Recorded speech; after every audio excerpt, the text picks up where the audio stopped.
So most bills start in the House of Commons, and when they finished with it and it's been through all its stages there, literally a hard copy is still walked up to the House of Lords, wrapped up in ribbon. It gets brought into the chamber and a government minister will stand up and read the long title, and this is known as the first reading, and the long title is a paragraph on the bill which just sums up what that bill is doing. And then that hard copy of the bill gets taken out of the chamber and up to our office where we keep it safe. So second reading is a debate, and members take it in turns to stand up and talk about the subject. And it's quite useful because they can also take the opportunity to tell the government, well, this is what I think of your bill, these are the bits I'm going to try and change later on. Once we've received the bill and once it's had its second reading, then a bill is open for amendments, and members come into the legislation office and discuss with us the changes they'd like to make to the bill. And then we put everything in the right order and print it up all ready for everybody to look at when it's in the chamber. If at second reading lots of people disagree with the subject, then at the end they can have a vote and they can decide to throw out the whole bill there and then. But that doesn't tend to happen very often. My Lords, I beg to move that the House do now resolve itself into a committee upon the bill.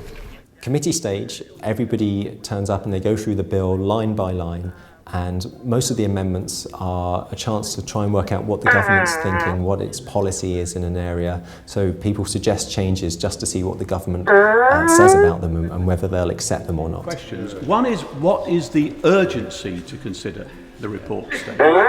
So the next stage is called report stage, and this time they go through the bill line by line again, but the amendments are they're right down to the nitty-gritty. These are changes that people really want to make, and so quite often we get more votes at report stage because people really want to push the government and find out how many people agree with them. Not contents 218, therefore the not contents have it.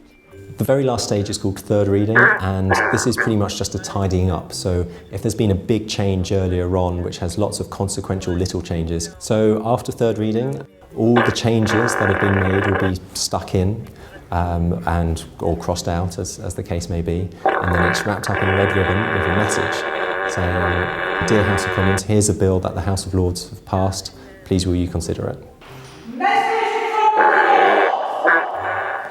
So ping pong is the point where a bill is going backwards and forwards between the two houses, and all they're looking at are the areas where they can't agree. So everything else that's agreed is put to one side, and on the areas where they can't agree, they try and find a compromise. So the House of Lords might say, "We don't like this, what do you think of this instead?"